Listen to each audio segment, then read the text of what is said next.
তেখেতসকলে সেই memorandum of understanding যিখন ড্ৰাফ্ট কৰা হৈছিল তাত তেওঁলোকে সহি নকৰে। তাৰ পৰৱৰ্তী পৰ্যায়ত হাইলাকান্দি, কৰিমগঞ্জ আৰু শিলচৰৰ বিভিন্ন জাগাত আকৌ নতুন কৰি মিজোৰামৰ পৰা আগ্ৰাসন আৰম্ভ হয়। অসম পুলিচে গোটেইকেইটা আগ্ৰাসন ব্যৰ্থ কৰে আৰু আমি নিশ্চিত কৰোঁ যাতে অসমৰ নতুনকৈ কোনো মাটি তেওঁলোকে ল'ব নোৱাৰে আৰু স্থিতাৱস্থা যাতে বাহাল থাকে। যোৱা এমাহ ধৰি বৰাক উপত্যকাৰ কৰিমগঞ্জ, হাইলাকান্দি আৰু শিলচৰত এই ধৰণৰ ঘটনা ঘটি আছে আৰু বিভিন্ন পৰ্যায়ত ব্যৱস্থা লৈ থকা হৈছিলে যাতে অসমৰ সীমা সুৰক্ষিত হৈ থাকে আৰু প্ৰতিদিনেই আমি মিজোৰামৰ লগত কথা বতৰা পাতি আছিলোঁ। যোৱা 25 তাৰিখে আমাক DFO শিলচৰে আমাক এটা ৰিপৰ্ট দিয়ে যে তেওঁলোকে যিটো আমাৰ ইনাৰ লাইন ফৰেষ্ট আছে সেই ফৰেষ্টৰ ভিতৰত নতুনকৈ এটা ৰাস্তা বনাবৰ কাৰণে আৰম্ভ কৰে। তেতিয়া আমাৰ DC, DIG, IGP আমাৰ গোটেই মানুহখিনি তাতে যায় আৰু যাওঁতে দেখা পায় যে অকল ৰাস্তা এটাই বনোৱাই নহয়, তাত নতুনকৈ পুলিচৰ চকীও তাত প্ৰতিষ্ঠা কৰা হৈছে। অসম পুলিচে কলাশিবৰ SPক সেই চকী খালী কৰি দিবৰ বাবে অনুৰোধ কৰে আৰু নতুনকৈ কোনো ৰাস্তা ঘাট নবনাবৰ বাবে তেওঁলোকক অনুৰোধ কৰে। প্ৰথম অৱস্থাত তেওঁলোকে মানি তেওঁলোকে পোষ্ট এৰি দিয়ে যদিও পিছত তেওঁলোকে আৰু চিভিলিয়ান লৈ আহি প্ৰথমতে পাথৰ আৰু বিভিন্ন ধৰণৰ বিশেষকৈ আমাৰ যিটো গুলটি বুলি কওঁ, গুলটি দি পাথৰ, আমাৰ যিটো খাজা বন্দুক বুলি কওঁ, সেই ধৰণৰ তেওঁলোকে ফায়াৰিং কৰে। তেতিয়া আমাৰ IGPয়ে কলাশিবৰ SPক মাতি আনি সেই পোষ্টত বহি নতুনকৈ আমি আলোচনা কৰোঁ যে আপোনালোক আঁতৰি যাওক আৰু এই পোষ্টটো যিহেতু নতুনকৈ আহিছে এই পোষ্টটোৰ কোনো প্ৰয়োজনীয়তা নাই আৰু শান্তিপূৰ্ণভাৱে এই সমস্যাৰ আমি সমাধান কৰিব লাগে। যেতিয়া SP আৰু DIGৰ মিটিং চলি আছে সেই সময়তে পাহাৰৰ ওপৰত তেওঁলোকে পজিশ্যন লৈ আছিলে আৰু পাহাৰৰ ওপৰৰ পৰা প্ৰায় আধা ঘণ্টাতকৈ বেছি সময় LMG ফায়াৰিং খোলে আৰু it was a continuous burst আৰু সেই ধৰণৰ ফায়াৰিং সাধাৰণতে নহয় এক্সেপ্ট যদি সীমান্তত কেতিয়াবা বেলেগ দেশৰ লগত হয় বেলেগ কথা, but it was a continuous firing for 30 to 35 minutes. এই গোটেই ফায়াৰিঙত প্ৰায় 42 জন অসম আৰক্ষীৰ ব্যক্তি আৰু জোৱান আহত হয়, including superintendent of police Cachar. পৰৱৰ্তী পৰ্যায়ত আমি শিলচৰ মেডিকেল কলেজলৈকে তেওঁলোকক লৈ অহাৰ পিছত আমাৰ 5 জন জোৱান Swapan Kumar Roy, ABC Liton Shuklabaidya, constable Shamsuzzaman Borbhuyan, constable Morjul Haque Borbhuyan আৰু কনষ্টেবল নজমুল হুছেইন এখেতসকলে মৃত্যুবৰণ কৰে। যিটো সময়ত ফায়াৰিং চলি আছিল বা ফায়াৰিঙৰ এই গোটেই ঘটনা হৈ আছিল, মিজোৰামৰ মুখ্যমন্ত্ৰীৰ লগত কালি দিনত মই 6 বাৰ টেলিফোনত কথা পাতি আছিলোঁ। মই তেওঁৰ লগত 6 বাৰ কথা পাতিছোঁ আৰু ভাৰতৰ গৃহমন্ত্ৰীয়েও সেই সময়ত 2-3 বাৰকৈ আমাৰ দুয়োজনকে টেলিফোন কৰি আছিল আৰু টেলিফোনত কথা হওঁতেও জোৰামথাংগা ডাঙৰীয়াই মোক প্ৰস্তাৱ দিলে যে আপুনি আইজললৈকে আহক আৰু আমি ষ্টেটাছ কোৰ কাৰণে আমি এখন এগ্ৰিমেণ্ট কৰিম। মই জোৰামথাংগা ডাঙৰীয়াক ক'লোঁ যে মই হাফলঙতে আছোঁ, লাগিলে মই অহাকালি গুচি যাম। অসমে শান্তি বিচাৰে আৰু যিকোনো ধৰণে বিচাৰে, খালি এটা নিৰ্ধাৰিত ঠিক কৰি লওক যে আজিৰ সীমা, পৰহিৰ সীমা, চথা দিনাৰ সীমা আমাৰ কোনো আপত্তি নাই, কিন্তু সদায় সদায় যিটো চলি আছে সেইটো বন্ধ হ'ব লাগে। কাৰণ অসমে বিকাশৰ ৰাস্তাত যাব খোজে, অসমৰ এইবিলাক কৰিবৰ বাবে সময় নাই আমাৰ কথাটো হ'ল যে আপোনালোকে এটা সীমা নিৰ্ধাৰণ কৰি লওক, য'ত আপোনালোক তাৰ পৰা নাহে, আমিও তাৰ পৰা নাহোঁ, আৰু স্থায়ী সমাধানৰ কাৰণে ভাৰত চৰকাৰক দায়িত্ব দিয়ক। ভাৰত চৰকাৰে যি ধৰণে সীমাটো হিচাপ কৰিব বিচাৰে আমাৰ কোনো আপত্তি নাই। যেতিয়া ফায়াৰিং চলি আছে তেতিয়াও মই জোৰামথাঙ্গা ডাঙৰীয়াক কৈছোঁ যে ইটো ফোনত মই খবৰ পাই আছোঁ ফায়াৰিং চলি আছে, SP-য়ে গুলি খাইছে, আপুনি কণ্ট্ৰোল কৰক। তেতিয়া তেওঁ কৈছে আই এম ভেৰি ভেৰি চৰি। তেওঁ বাৰে বাৰে সেই শব্দটোকে কৈ আছে। যি নহওক, কালিৰ ঘটনাটো অত্যন্ত দুৰ্ভাগ্যজনক, কিন্তু এটা কথা অসমৰ ৰাইজক মই ক'ব খোজোঁ যে নতুনকৈ অসমৰ 1 ইঞ্চি মাটিও কোনেও ল'ব পৰা নাই। অলদো আমাৰ মানুহে আত্মত্যাগ দিছে, আমাৰ মানুহৰ মৃত্যু হৈছে, কিন্তু এটা ফুটা মাটিও আমাৰ পৰা ল'ব পৰা নাই, 5 জাগাতে ল'ব পৰা নাই। আমি সম্পূৰ্ণভাৱে আমাৰ সীমা সুৰক্ষিত কৰিছোঁ, আৰু এতিয়াও সংঘৰ্ষৰ জাগাত আমাৰ পুলিচ তাতে মোতায়েন হৈ আছে, যাতে তেওঁলোকে কোনো কাৰণতে নতুনকৈ অসমৰ মাটি দখল কৰিব নোৱাৰে। আগে পিছে যেতিয়া সংঘৰ্ষ হয় তেতিয়া আমাৰ মাটি দখল হয়, কিন্তু এইবাৰ আমি নিশ্চিত কৰিছোঁ যে অসমৰ যাতে অলপ মাটিও কোনেও লৈ যাব নোৱাৰে, আৰু আমাৰ 5জন জোৱানে মৃত্যুবৰণ কৰাৰ পিছতো এতিয়াও আৰক্ষী তাতে মোতায়েন হৈ আছে, আৰু আৰক্ষীয়ে নিজৰ পজিশ্যন লৈ আছে, আৰু আমি কোনো পধ্যে 1 ইঞ্চি মাটিও আমি এৰি দিয়া নাই। ভাৰত চৰকাৰে আমাক যি ধৰণে নিৰ্দেশ দিছিলে, যিটো পোষ্ট মিজোৰামে স্থাপন কৰিছিল, যিটো ৰাতিপুৱা আমি লৈছিলোঁ, ভাৰত চৰকাৰে আমাক কৈছিলে যে পোষ্টটো CRPF-ক দি দিব লাগে। আমি লগে লগে পোষ্টটো CRPF-ক হেণ্ডঅভাৰ কৰিছোঁ। মিজোৰামে ভাৰত চৰকাৰৰ কথা এতিয়াও মানা নাই। পোষ্টটোৰ পৰা মিজোৰাম পুলিচ আঁতৰি যোৱা নাই, কিন্তু অসম পুলিচে পোষ্টটোৰ পৰা আমি আঁতৰি 100 মিটাৰ দূৰত বহি আছোঁ, যাতে ভাৰত চৰকাৰৰ নিৰ্দেশ আমি পালন কৰিব পাৰোঁ। কাৰণ আল্টিমেটলি দুখন ৰাজ্যৰ সীমা কি হ'ব তাক ভাৰত চৰকাৰে নিৰ্ধাৰণ কৰে। মই ভাবোঁ যে মিজোৰামৰ চৰকাৰে, মিজোৰামৰ মুখ্যমন্ত্ৰীয়ে ক'ৰবাত নহয় ক'ৰবাত অনুশোচনা কৰিব যে এনেকৈ LMGৰ ফায়াৰ নিজৰ দেশৰ নাগৰিকৰ ওপৰত তেনেকৈ ক'তো কোনেও নুখুলে। মই অত্যন্ত ক'ব গ'লে যে এইটো অত্যন্ত দুখৰ কথা যে নিজৰ দেশৰ নাগৰিকে মৃত্যু হোৱাৰ পিছত নিজৰ দেশতে ফূৰ্তি কৰা এই ধৰণৰ ঘটনাই অসমৰ মানুহক দুখিত কৰিছে, অসমৰ মানুহক ক্ষোভিত কৰিছে। কিন্তু এটা কথা স্পষ্ট যে যিকোনো মূল্যৰ বিনিময়তে অসমে নিজৰ সীমা সুৰক্ষিত কৰিব, আৰু ভাৰত চৰকাৰে আমাক যি পৰামৰ্শ দিব সেই পৰামৰ্শ মতে আমি আগবাঢ়ি যাবলৈ আমি প্ৰস্তুত হৈ আছোঁ।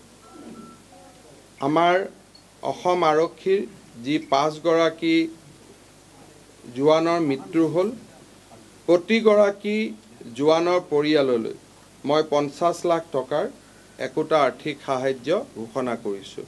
তেওঁলোকক আমি 50 লাখ টকাকৈ কম্পেনচেশ্যন দিম, আৰু তেওঁলোকৰ পৰিয়ালত আমি এটাকৈ চৰকাৰী চাকৰি দিম। They will get A government job এজন কৰি, আৰু তেওঁলোকক চৰকাৰে 50 লাখ টকাকৈ তেওঁলোকে চৰকাৰক আগবঢ়াব। কালি যিসকল আহত হ'ল তাৰ SP কাছাৰক আমি ইতিমধ্যে মহাৰাষ্ট্ৰলৈকে এয়াৰফ'ৰ্চৰ স্পেচিয়েল এয়াৰক্ৰাফ্ট দি পঠাইছোঁ। 3জন পেচেণ্ট যি শিলচৰ মেডিকেল কলেজত কিছু অকণমান চিৰিয়াছ হৈ আছিল বাট আউট অফ ডেঞ্জাৰ, তেওঁলোকক আন এখন এয়াৰ এম্বুলেঞ্চেদি গুৱাহাটী মেডিকেল কলেজলৈকে শ্বিফ্ট কৰিছোঁ। বাকীসকলক পৰ্যায়ক্ৰমে শিলচৰ মেডিকেল কলেজৰ পৰা ৰিলিজ দিয়া হ'ব, আৰু এই 42জন যিসকল আহত হ'ল তেওঁলোকক আমি 1 লাখ টকাকৈ চৰকাৰৰ পৰা আমি সাহায্য দিম। অসম পুলিচৰ মিজোৰাম অসম সীমান্তত যিমান আৰক্ষী বা যিমান পুলিচে বা বেটেলিয়নৰ জোৱানে ডিউটি কৰি অসমৰ সীমা সুৰক্ষিত কৰি আছে, তেওঁলোকক আমি এমাহৰ অতিৰিক্ত দৰমহা আমি মঞ্জুৰ কৰিছোঁ। যাতে তেওঁলোকে এমাহৰ অতিৰিক্ত দৰমহা তেওঁলোকে পাব পাৰে আমাৰ অসম মিজোৰাম সীমান্তত যি আমাৰ নতুনকৈ আমি বেটেলিয়নৰ ৰিক্ৰুটমেণ্ট কৰিব গৈ আছোঁ 3টা কামাণ্ডো বেটেলিয়ন এটা কৰিমগঞ্জত এটা হাইলাকান্দিত আৰু এটা শিলচৰত অসম মিজোৰামৰ সীমান্তত মোতায়েন কৰা হ'ব 1200 জোৱান total 4000 commandos will be deployed in Assam Mizoram border কাৰণ আমি আমাৰ সীমাৰ কোনেও সোমাই আহক হেতু নিবিচাৰো তাতকৈ ডাঙৰ কথা যে these are reserve forest ভৱিষ্যত প্ৰজন্মৰ কাৰণে যাতে ৰিজাৰ্ভ ফৰেষ্ট হৈ থাকে তাক চোৱাটো আটাইতকৈ প্ৰয়োজনীয় অসমেও তাত ঘৰ বনাব যোৱা নাই অসমেও ৰাস্তা বনাব যোৱা নাই মিজোৰামৰ মুখ্যমন্ত্ৰীয়ে বাৰে বাৰে কৈ থাকে যে কোনোবা অবৈধ লোকক তাত আমি সংস্থাপন দিব খুজিছো অসমৰ ফালৰ পৰা তাত এটাও ঘৰ বনোৱা নহয় আৰু স্যাটেলাইটৰ পিকচাৰত বাৰে বাৰে ধৰাত পৰি আছে যে ফৰেষ্টৰ মাজেৰে তেখেতসকলে ৰাস্তা বনাইছে গছ কাটি জুমৰ খেতিৰ কাৰণে তেওঁলোকে জাগা পৰিষ্কাৰ কৰি আছে গতিকে মই মিজোৰামৰ মুখ্যমন্ত্ৰী ডাঙৰীয়াক বাৰে বাৰে কৈছো যে আপোনাক কোনবাই ভুলকৈ কৈ আছে যে ইয়াত কোনোবা অবৈধ মানুহক সংস্থাপনৰ দিয়াৰ কথা আছে সেইকাৰণে আপুনি ইণ্ডিয়ান স্যাটেলাইট বা ফৰেন স্যাটেলাইট যাৰে পিকচাৰ নহয় কিয় আপুনি চাই লওক যে ডিষ্ট্ৰাকচন ফৰেষ্ট ডিষ্ট্ৰাকচন ক'ৰ পৰা হৈ আছে অসমত বাহিৰত বিশেষকৈ মানুহে বুজা উচিত যে য'ত এনক্ৰোচমেণ্ট চলি আছে দোজ আৰ ৰিজাৰ্ভ ফৰেষ্ট আৰু ৰিজাৰ্ভ ফৰেষ্ট মেইনটেইন কৰাৰ দায়িত্ব আমাৰ সকলোৰে আমি এই ৰিজাৰ্ভ ফৰেষ্ট কেখন যাতে মেইনটেইন হয় আৰু অসম মিজোৰাম সীমান্তত যাতে শান্তি অৱস্থা বাহাল থাকে ষ্টেটাছকো যাতে কোনেও পৰিৱৰ্তন কৰিব নোৱাৰে Assam government has also decided to move Supreme Court of India with a suit যে ইয়াতে আপোনালোকে এই গুটেই বিবাদটোৰ ওপৰত যাতে ফৰেষ্ট ডিষ্ট্ৰাকচন নহয় ৰিজাৰ্ভ ফৰেষ্ট যাতে কোনেও ডিষ্ট্ৰাক্ট কৰিব নোৱাৰে সেই সিদ্ধান্তৰে আমি সুপ্ৰিম কোৰ্টলৈকেও যোৱাৰ বাবে আমি সিদ্ধান্ত লৈছো আপোনালোকৰ যদি কিবা প্ৰশ্ন আছে আপোনালোকে সুধিব পাৰে Sir, will you agree that Zoramthanga and government of Mizoram actually backstepped the NEDA alignment or Assam government? Look, this is not a political issue. I don't know why people are bringing NEDA and other things. This is a boundary dispute between the two states. This is not a political issue. We are not counting votes at this moment. This is not a political issue. This is a long-standing border dispute. When Buddha side Congress government was there, that point of time also that this dispute was there. When Mr. Torun Gogoi was in Assam and Mr. Lalthanhala was in Mizoram, that point of time also that dispute was going on, enforcement was there. So these are dispute basically between two states. It is not between two political parties. Shillongot also we have discussed. Home Minister Amit Shah has said that when India entered 75th years of independence, there should not be any dispute. I have told in the meeting that Assam is ready to give anything for peace in the northeast. We do not want land, but only thing that it is a reserve forest. Wherever we have dispute, in between that there is a reserve forest. So can reserve forest be utilized for settlement? The moot question which rest of the India should know that wherever we have dispute, that dispute is not regarding land. This dispute is regarding forest. Assam wants to protect the forest. So Assam is not organizing any settlement. Assam is not doing any settlement in the forest area.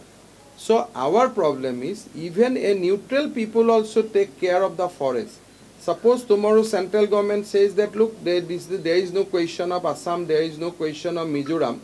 The forest department of government of India will take care of forest. We are fine because for Assam, we do not want any settlement inside forest. So I told in the Shillong meeting that these are the forests. So Assam is doing a responsibility for mankind by protecting our forests.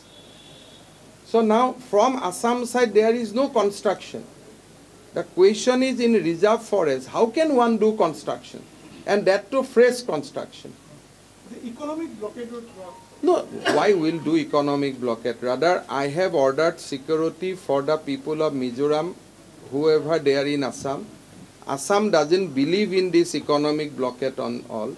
Assam doesn't believe in taking revenge. Only thing that whatever may be the provocation will be there. Will not give our land. But beyond that, we have no fight with Mizo people. Why we should have fight? So many students are studying in Assam college. So that is, we have no day. This is not a fight between Assamese Mizo, Bengali Mizo, Muslim Mizo, Hindu Mizo. This is not that fight. This is a fight for protecting our forest. This is whole about inner line forest. You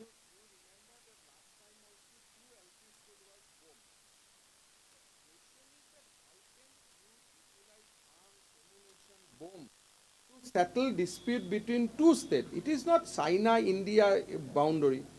This is after all boundary of India.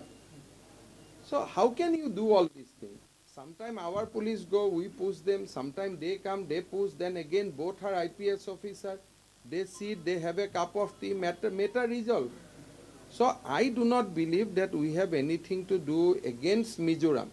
We are not for kind of economic blockade and all these things. Only thing that we may die, we will fight, but we are not going to encroach an inch of land from Mizoram.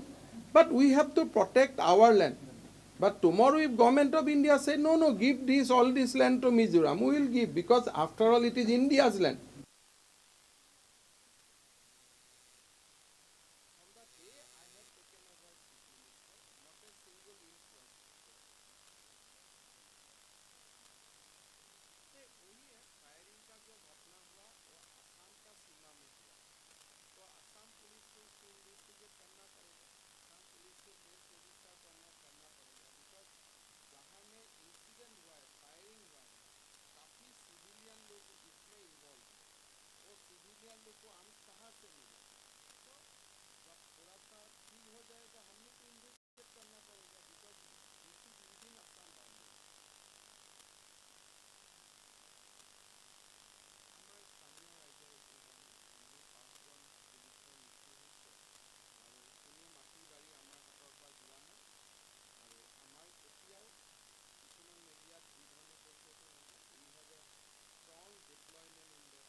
So, Matito Tekhethokolor hoine nohoy, Matito Tekhethokolor hoine nohoy, he determine to keneke kore. সংবিধানে কৈছে যিদিনাখন যেতিয়া Mizoram state হৈছিলে তাত কোৱা হৈছিলে যেতিয়া when they become union territory and they become state তেতিয়া দুইবাৰে কোৱা হৈছিল যে মিজোৰামৰ হাতত যিখিনি মাটি আছে সেইখিনি লৈ ষ্টেট হ'ব এটা তেওঁলোকে কৈ আছে যে on 1880 এখিনি আমাৰ মাটি আছিল সো এতিয়া হেতুটো হ'ব নোৱাৰে না যি হিসাব হ'ব 72 পৰা হ'ব আগতটো গোটেইবিলাক অসমৰে মাটি আছিল that was Assam only so যেতিয়া দেশ ৰাজ্য দুখনৰ ভাগ বতৰা হয় মই যিখিনি এৰি দিম সেইখিনিয়ে তেওঁলোকৰ সীমা আগত যি মাটি আছিল এটোটো সব অসমৰে মাটি আছিল the fighting against this is again a wrong conception there is no Bangladeshi in that inner line forest because Assam, if there is any Bangladeshi there, not even Bangladeshi, even there is a residence of Chief Minister, I am going to evict that because that is a reserve forest. If they give us photograph that within the reserve forest there is any settlement, we are going to evict that. But problem is that in reserve forest, neither of the state can have settlement. That is the law of this land. Huh?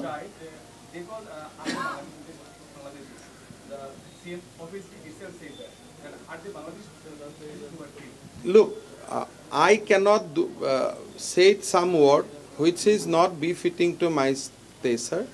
If any human being is dying, then his nationality is not to be find out, because we believe that once a person is died, then he is a friend of all. So कोई लोग मर जाने का बाद उनका nationality क्या है ये ढूंढना हमारा काम नहीं है.